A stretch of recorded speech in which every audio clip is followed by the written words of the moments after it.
แม่ประทาเวลาเฮ็ดจังซี่ได้ยังเมื่อคืนนอนไอ้บ่ได้ปวดบ่ปวดนั่นแหละปวดเนาะเพราะว่าเสร็จเฮาคืนเนาะมันก็สิสั่นแห้งแม่ลินดาโอ้เฮาเฮ็ดเวียกหลายได้เอ็นเส้นสั่นโดยแต่เฮาก็ต้องเฮ็ดอยู่ซะค่อยเฮ็ดไปจำเฮ็ดได้เนาะสำเร็จได้แจ้งอยู่เพิ่นว่าถ้าสมมุติว่าบ่มีงบเพราะว่างบมันเบิดเท่านี้เด้เพิ่นก็สิเอามานำใส่เฮ็ดห้องน้ำเฮ็ดเกยโอ้เฮ็ดทางอื่นโดยก็ดีคือกันเนาะแต่ว่าคันสิเฮ็ดเงินหลังที่2นี่มันก็สิเป็นไปได้ยากเพิ่นว่านะเป็นจะได้ก็เป็นบุญเป็นคุณนำงาน YouTube ทุกท่านเนาะที่ซื้ออุ้มหน้าผาขางมาถึงมื้อนี้ก็ถือว่าได้มาได้ที่พักผ้าอาศัยก็เป็นจังบุญนั่นแหละขอมุกขอบใจหลายๆที่บ่ทิมบ่พาก็ถือว่าได้ทำบุญร่วมกันมาชาติที่แล้วหรือว่าชาติใดที่ผ่านมาหั่นล่ะเอาแต่ได้มารู้จักกันมาทักมาทายกันก็เป็นจังบุญผู้ขานำก็ขอขอบมุกขอบใจหลายๆเด้อทุกท่านเด้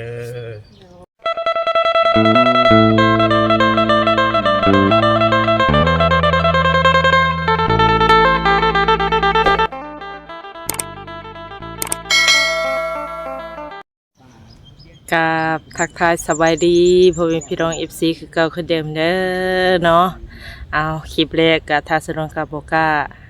เข้าไปหาเนาะเพราะว่าหลายคู่หลายคนพี่น้องมาหาทางอ้ายเพิ่นเนาะ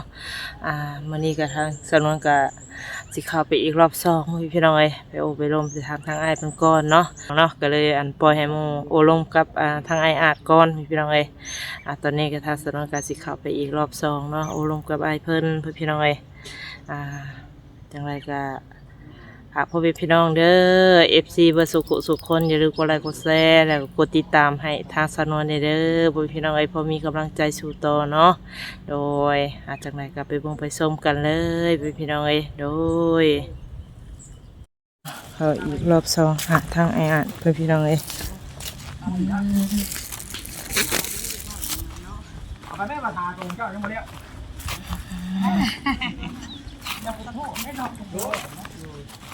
เขาไปทำรามน้ำนะที่เขาจะมาเด็กหน่อยมาจะมาขับตีนทางเห็ดอย่างนี้นี่เนาะมื้อนี้แดดจะเช้าเด้อมื้อนี้เด้อ10 โมงน่ะแดดน่ะมือกล้องมาแล้วก็ใช่เลยไปย่างในร้านค้าได้ค่ะสบายดีอีกรอบทางไอ้เนาะเฮ็ดเวียกว่าบัดนี้ไอ้คือบ่ใส่หมวกแน่บ่มีหมวกเด้หมวกน้ำเสือเจ้าหมวกน้ำเสือเจ้าอะไรข้างหลังอะไรห่านเอ้ยว่าใส่กรุ๊ปแล้วอ่ะแน่ได้เป็นไข่เป็นนาโอ้เอาได้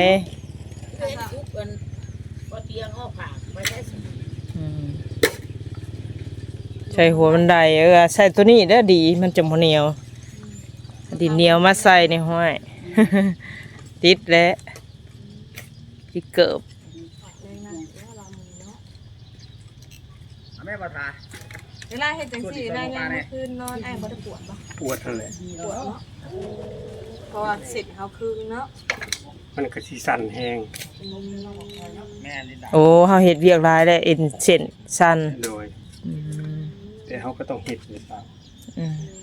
ค่อยเฮ็ดไปจำเฮ็ดได้เนาะสำเร็จได้คือเฮาบ่เฮ็ดเลยก็บ่ได้แม่นถ้าบ่ไหวดีก็ต้องพักคนมันก็ต้องดิ้นรนเนาะสาวเนาะแม่นดิ้นรนจักปีแล้วอ้ายนี่สู้ก็สู้มาทั้งชีวิตหลายปีแล้วเนาะ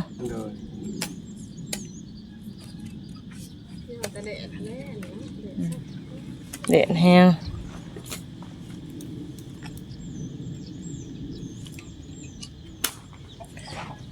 พวกกระเบื้องนี่ก็ยังดีอยู่เลยเนาะกระเบื้องที่ว่ากระเบื้องเฮือนเก่าบ่กระเบื้องผู้ใหญ่ทางบ่เตียงเพิ่นซอยมาคือว่าเพิ่นมีเฮือนเก่านะเพิ่นให้ไปมางเอา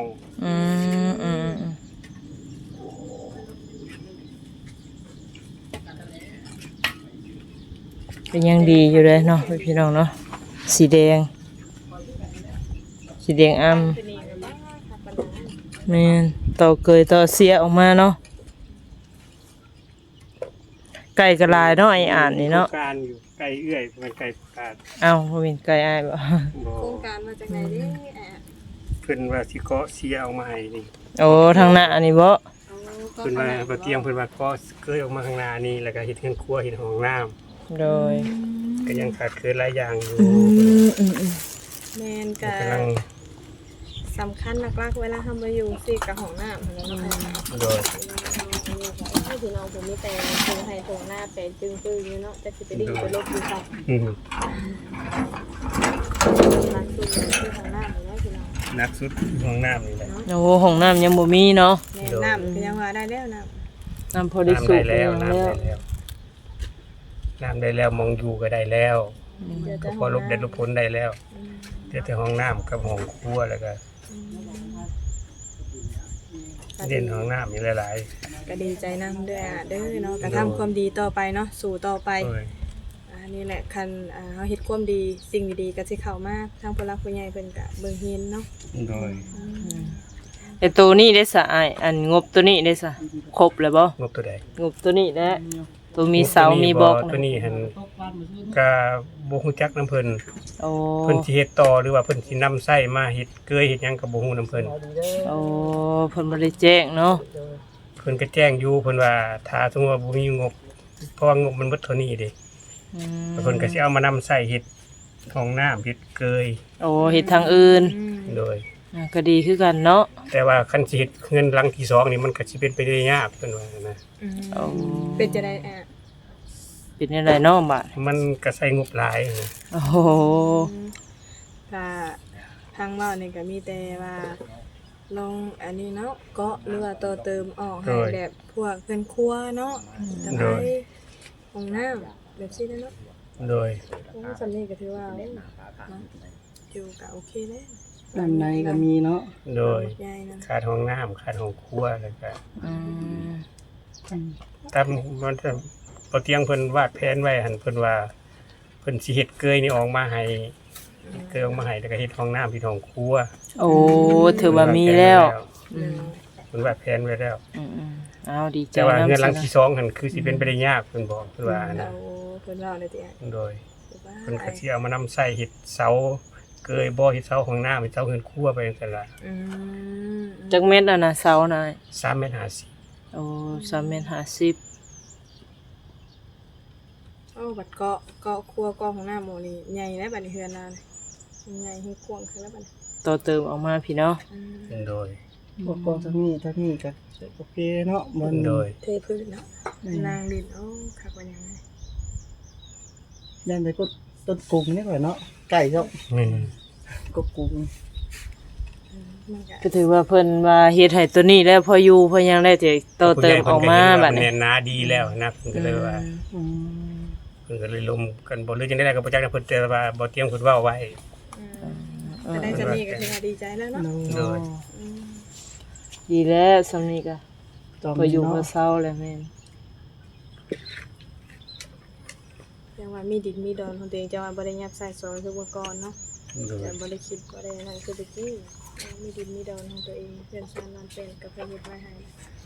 โดย มีไข่แน่เนาะ ใครหลายแล้วบ่ทาย โอ้ ดีขึ้นหลายแล้วชีวิตก็ดีขึ้นหลาย เลย ก็เป็นบุญเป็นคุณนำงาน YouTube ทุกท่านเนาะ โอ้ เลย ที่ซื้ออุปนาภาขางมาจนถึงมื้อนี้ก็ถือว่าได้มาได้ที่พักผ้าอาศัยก็เป็นจังบุญนั่นแหละขอมขอบใจหลายๆที่บ่ทิมบ่พา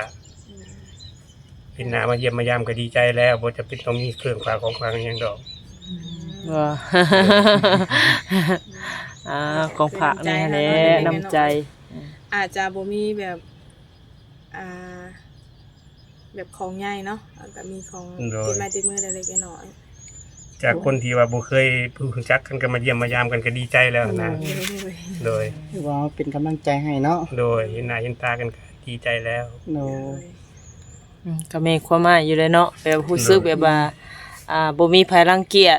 เข้ามาเยี่ยมมายามเฮามีน้ำใจเวียนเวียนมา ก็ หา แม่นอยู่ดอกว่าหลายคนก็สิคิดว่าคาถาเพิ่นบ่มีรายได้เพิ่นก็บ่เข้าไปหาเจ้าดอกว่าซั่นก็แม่นอยู่ อืม แต่ว่าคนเฮาอะเนาะถ้าว่าบุญวาสนาบ่เกี่ยวดองกันนี่เห็นหน้ากันก็บ่อยากถามเด้ แม่นแม่น แม่น ของ ต่อ เจ้าแม่น ถ้าว่าคนเฮานี่บ่เห็นหน้ากันถามกันนี่ถือว่าบุญเฮามันเกี่ยวดองกันเลย เคยทำบุญร่วมกันมาอาจสิใส่บาตรร่วมกันบ่หรือว่าจังไดก็เคยมีบุญวาสนาร่วมกันนั่นแหละ ก็เกี่ยวมาเนาะ โดย มีเหตุผลเนาะทางอ้ายเพิ่นเว้าก็แม่นความลาวอยู่ได้ว่าคิดเบิ่งแล้วก็คนเฮาถ้าบ่มีบุญวาสนาก็คือว่าแหละบ่ได้พบได้เพาะกัน เลย อาจสิได้พบได้พอแต่ว่ามันก็บ่อยากถามหันน่ะ เห็นหน้าแล้วก็มึนนี่ เฮาบ่ฮู้จักเนาะ เฮ็ดทานไปสินะ แม่ อันนี้ก็ถือว่าได้ทำบุญร่วมกันมาชาติที่แล้วหรือว่าชาติใดๆที่ผ่านมาหั่นล่ะ เลย เอาแต่ได้มารู้จักกันมาทักมาทายกันก็เป็นจงบุญผู้ขานํ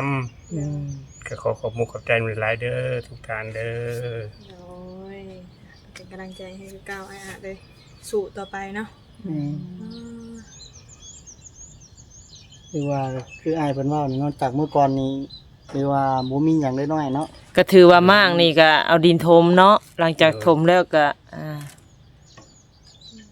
ต่อเติมออกบาดนี่แต่นั้นบ่ได้หงที่อ้ายนี่ฝนตกนี่ ก็ไหลลงให้หน้าเพิ่น โอ้ไหลลงพุ่น โดย สาธุมาเด็ดเทื่อกันทุกคนเลย ฮ้อน โรงเรียนทางฮ้อนทางเอา เศร้าเลย ปัดนี้พี่น้องเดียวให้ทางอ้ายเพิ่นลมกับเป็นไปเนาะวันนี้ทางสาวมุกดาก็สิได้ปิดคลิปก่อนพี่น้องเลยหลายนาทีพอสมควรเนาะสบายดีเด้อทางอ้าย โดยสบายดี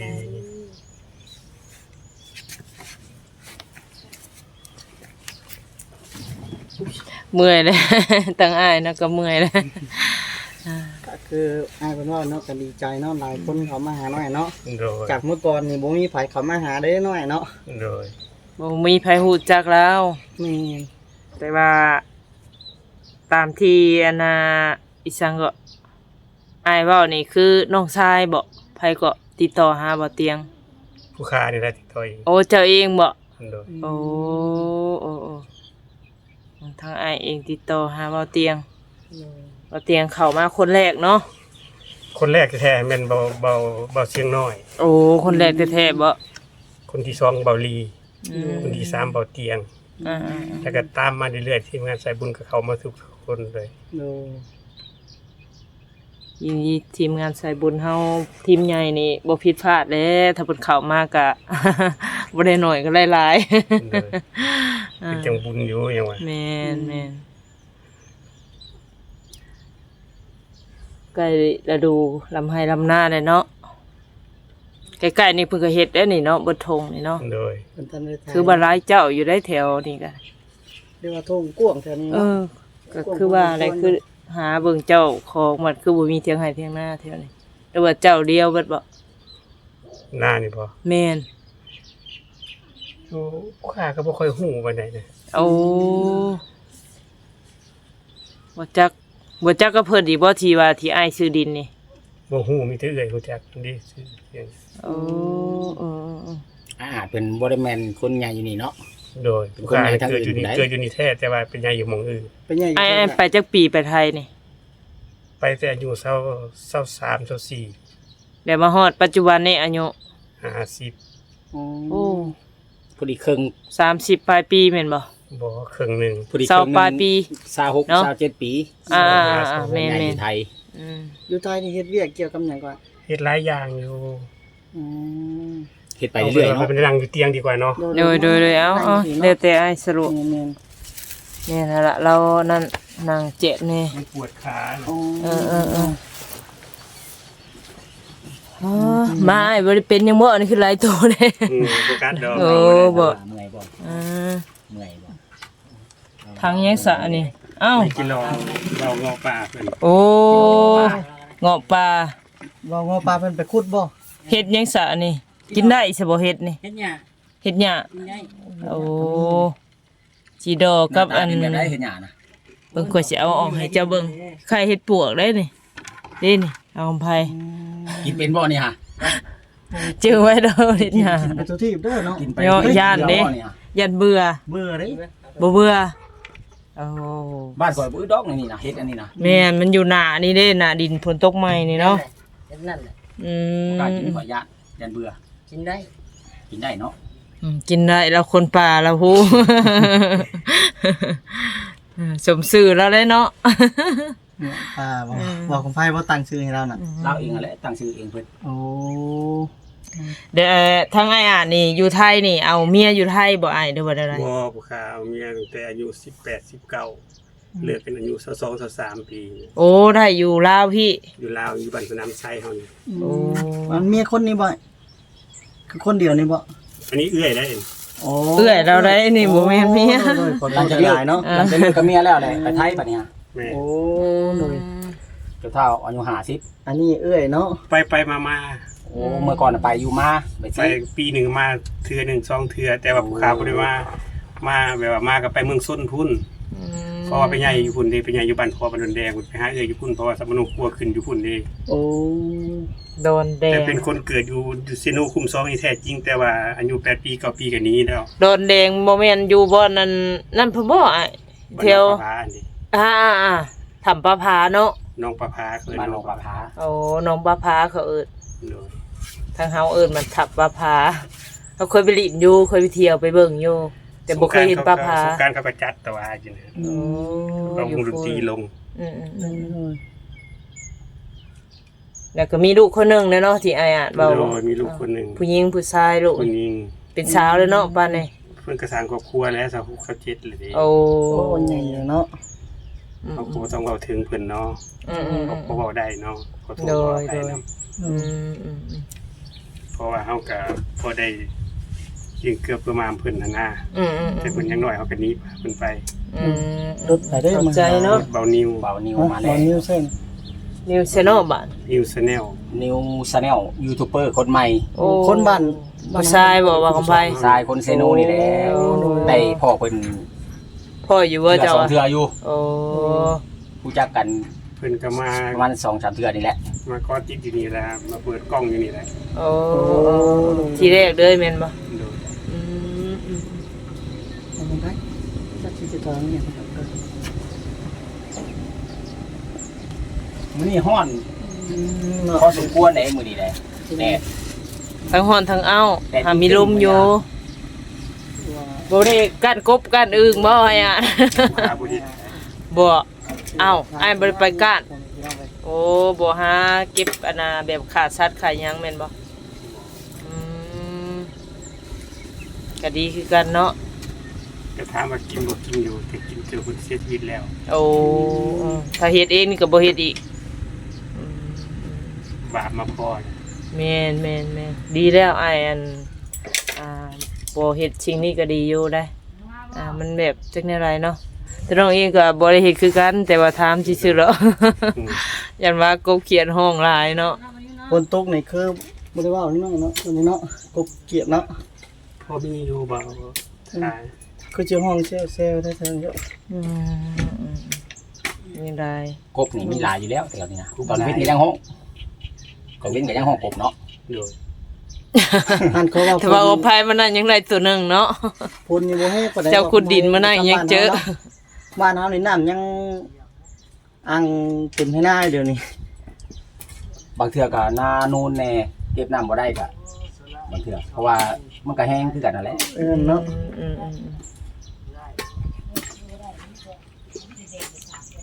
ถ้าจะขี่รถนี่คือมีแต่ขี่ตมลุยแท้นี่ เอื้อยคือ โอ้ บ่แม่นว่าเราลุยได้ทางมันยะ บ่มีทางไปก็ลุยแล้วเนาะ แม่น ทางมันมีบ่อนหนึงอะเนาะเนี่ย เจ้าพาข่อยขึ้นนั่นน่ะคันเทนาข่อยยังขึ้นได้มื้อนี้ค่ะ แม่น ปกติข่อยบ่ได้ขึ้นได้ซ้ำน่ะข่อยย้าน มันบ่มีทาง มันบ่มีทางไปแล้วว่าทางข่อยก็จำเป็นก็ขึ้นน้ำลาว ก็เดี๋ยวพาสมุกกันพากี่ตุ่ม บ่ ภาคห้องอันนี้ภาคห้องไป พาสิขึ้นคณะเราย่าน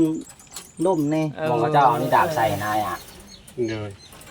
คือบอกได้เนาะเจ้าบ่ได้ไปเนาะ บ่ได้ไป บ่ได้เห็น บ่ได้ไปทางใดฮะ แต่ว่าเคยผ่านอยู่เคยผ่านมาอยู่เนาะ โดย เป็นคือสิคิดออกอีกดอกพี่น้องเลย เอาไปบ่ได้ก็อยู่นี่แหละเฮ็ดเวียกครบเก็บๆแถวนี้ ทางนี้ อืม ยางทางตรงร บ่ ถ ได้ย่างไปทางนี้ อืม บ่ไปทางโค้งไปทางตรง โดยไปทางตรง ถ้าไปซิโนก็อยู่นี่ก็ไปก็สิประมาณอยู่ฮอดบ่10แล้วฮอดบ่ เข้าไปนี่วะ จากนี้ไปหาซิโนนี่ บ่ฮอด บ่ฮอด ประมาณลักนึงนี่แหละลักนึงลักก็กวนนี่แหละ เนาะ เนาะ ตอนนี้ไปหาตลาดได้เด้ ไปฮอดตลาด ตลาดชิโนใหญ่ ตลาดจีนพุ่นกับ โอ้หลายลักเติบแล้วบ่ ลายเติบ ตลาด เนาะ เดิน เนาะ หาบ่ฮอดดอก10ลักนะประมาณ4ลักหรือ3ลักนี่แหละเพราะว่าจากนี้ออกไปฮอดทางดำนี่ก็ลักเดียวนึงนะบ่ได้ไกล แค่ยังรัดอยู่เนาะ แม่นไป10ลักก็ซ้ำมือบ้านเฮาพุ่นแหละ โอ้ มื้อนี้ซื้อนมเด็กจะซอยมาให้ทางอ้ายเด้อพอได้กินเนาะอุ่นท้องอุ่นใจ โดยแพ็คหนึงพี่น้องเอ้ยหมูยังหลายมื้อนี้ก็มาดิมาหัวน้ำคือเก่าได้เด้อ โดย โดยจึงได้กลับบ้านได้บาดนี้เด้อ ทางปลอดภัยเด้อ โดยสบายดีเนาะ ไป โดยโอลมกับบาทาบาคำไพ่บาทนี่ โดย พี่น้องเอ้ยเนาะ ลมมื้อนั้นบ่ได้นั่นช่วยบ่ อันนี้ก็ถือว่ามาเยี่ยมมายามอ้ายเพิ่นให้พี่น้องเอ้ยซื้อนมมาฝากเพิ่นเนาะคราวหน้าก็คือว่าบุกทางมาพี่น้องเอ้ยกับโอ้โหสดโอ้โหทางขนาดน้องมื้อนี้ก็ยังโด่งทางอีกพี่น้องเอ้ยบ่าวคำไพ่เนาะเพิ่นอาสาพามาบัดนี้มานำเพิ่นมานี่เนาะเพิ่นพาลัดมาพี่น้องเอ้ยทางตรงเพิ่นว่าเนาะก็ผ่านพุ่นละซอยข้างบัดพี่น้องเอ้ยจังในคลิปนี้เนาะว่าผิดว่าถือผิดภาพกันได้เบาเนาะหัวบ่ม่วนพี่น้องเอ้ยขอโทษขออภัยเด้อเนาะพ่อแม่พี่น้อง FC เบิดสุขคนจังในคลิปนี้ก็ถ้าสนองก็สิได้ขอจบเพียงคลิปเพียงเท่านี้ก่อนเนาะพบกันคลิปหน้าสำหรับคลิปนี้ไปแล้วขอกล่าวคำว่าสบายดี